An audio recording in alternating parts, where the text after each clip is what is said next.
Mungkin kebanyakan dari kita akan beranggapan bahwa jika ada hal yang dapat melihat diri kita sekarang dari masa depan, maka fenomena tersebut akan disebabkan oleh perkembangan teknologi yang sangat amat tinggi, hingga mampu menembus satuan waktu dan membawa mereka yang berada di masa depan pada penglihatan akan apa yang terjadi di masa kini. Namun, pada faktanya tak perlu terlalu rumit untuk mengetahui hal tersebut. Bahkan kita manusia yang hidup di masa kini telah memiliki hal tersebut.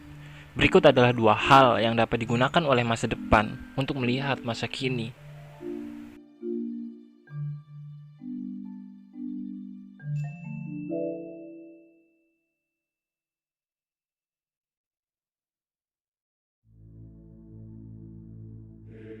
Pertama, ingatan. Lah kok ingatan? Well, maaf jika sedikit mengecewakan. Pada faktanya, ingatan adalah hal terbaik yang dapat digunakan oleh masa depan untuk mengetahui masa kini. Saya kasih contoh sedikit. Saat kita berada di masa sekarang, kita dapat melihat diri kita beberapa tahun yang lalu melalui apa? Melalui ingatan. Oleh sebab itu, penting bagi kita untuk berusaha melakukan hal-hal terbaik yang dapat kita lakukan setiap saat. Karena pada faktanya, ingatan dan memori kita selalu merekam jejak-jejak dan langkah yang kita ambil. Saat di masa depan nanti kita menjadi seseorang yang tidak seperti apa yang kita banggakan atau kita harapkan, satu-satunya yang dapat kita lakukan adalah mengingat kesalahan yang mungkin kita lakukan saat ini. Seringkali pengetahuan sederhana ini sangat sering kita lupakan, yang mana seolah kita dapat mengendalikan masa depan dengan menjalani kehidupan secara random atau tanpa keteraturan. Di sisi lain, bahkan saat sebuah skenario terbaik telah berusaha kita bentuk, pada faktanya masa depan dapat menawarkan hal yang berlawanan. Melalui pemahaman tersebut, maka penting untuk memahami gerak serta beragam kemungkinan yang dapat kita temukan, yang berpotensi untuk mempertemukan kita dengan nilai-nilai yang tidak kita harapkan. Saat diri kita di masa depan mengalami penderitaan atau mengalami kegagalan yang berujung pada sebuah ratapan, yang dapat kita lakukan kemungkinan besar hanyalah menyesal dan mengharap dapat kembalinya waktu untuk berputar.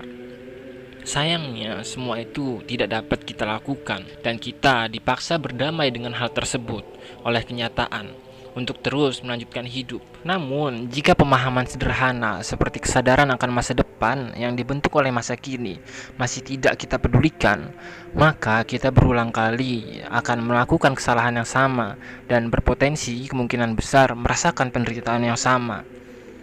Masa depan kita melihat kita saat ini melalui ingatan yang kita miliki.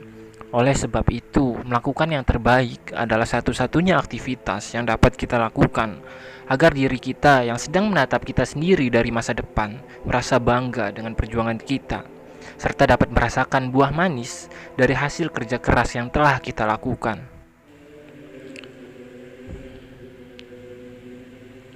Kedua, sejarah. Hal kedua yang dapat melihat diri kita dari masa depan adalah sejarah. Sebenarnya konteksnya nggak jauh beda sama ingatan. Perbedaannya, ingatan menyangkut diri perorangan, sedangkan sejarah mencakup kita sebagai sebuah masyarakat atau peradaban. Ada kutipan paling terkenal dari Hegel sebagai salah satu filsuf paling berpengaruh di dunia, yakni kita belajar dari sejarah bahwa kita tidak pernah belajar dari sejarah. Maksudnya gimana? Well, pada faktanya, aktivitas manusia diliputi oleh berbagai penyesalan, yang mana beragam tindakan yang kita lakukan, khususnya sebagai masyarakat, sangat jarang dilandaskan oleh sebuah perhitungan yang matang. Hingga pada akhirnya, beragam kesulitan justru dirasakan oleh diri kita sendiri sebagai kemanusiaan. Sejarah akan mencatat diri kita sebagai sebuah peradaban dan masyarakat yang seperti apa. Mungkin kita dapat bangga dengan beragam perkembangan dan kemajuan yang saat ini berhasil kita capai dalam kehidupan. Namun pada faktanya, semua itu bukan apa-apa.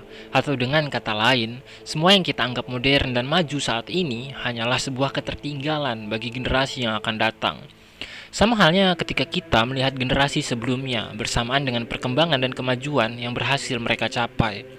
Pada faktanya, semua hanya menjadi barang antik saat ini, menjadi bukti dari perjalanan waktu yang menggiring manusia pada sebuah pertanyaan. Apakah semua ini, baik dari hasil masa lalu dan masa kini, telah menjadikan kita sebagai makhluk yang lebih baik dalam menjalani kehidupan? Pada faktanya, semua tidak sesederhana itu. Mungkin kita juga telah sedikit banyak mengetahui beragam dampak negatif yang ditimbulkan oleh kemajuan zaman saat ini. Meskipun di sisi lain, semua itu mungkin dapat memberi kita sebuah kemudahan. Namun hal tersebut tidak menutup fakta akan adanya kemerosotan yang kita miliki, khususnya dalam konteks moral, serta makna dari kehidupan yang masih gagal kita simpulkan. Hingga kehidupan seolah terombang-ambing dalam mainan-mainan canggih yang modernitas ciptakan. Sejarah akan melihat sejauh mana kita berhasil menjadi manusia bersamaan dengan kehidupan yang kita jalani. Bisa jadi di masa depan nanti kita hanya akan menjadi lelucon karena kebodohan yang kita lakukan pada saat ini sebagai sebuah masyarakat. Percis seperti kita memandang masa lalu dengan ketertinggalan yang kita manusia modern saat ini anggap sebagai sebuah nilai yang tertutup debu-debu.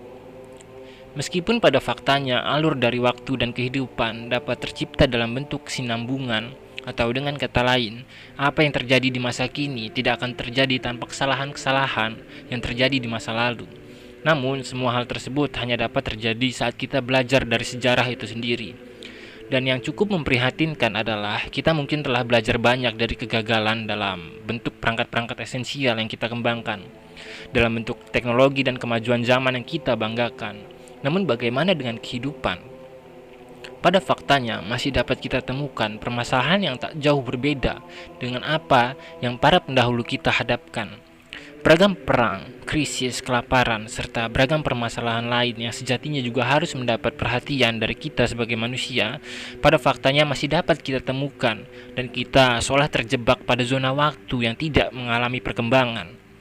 Saat pada faktanya kita masih dipertemukan dengan masalah-masalah yang dirasakan oleh generasi-generasi di masa lalu, khususnya dalam konteks kehidupan yang harus terarah, dapatkah kita yakini bahwa diri kita telah belajar dari sejarah?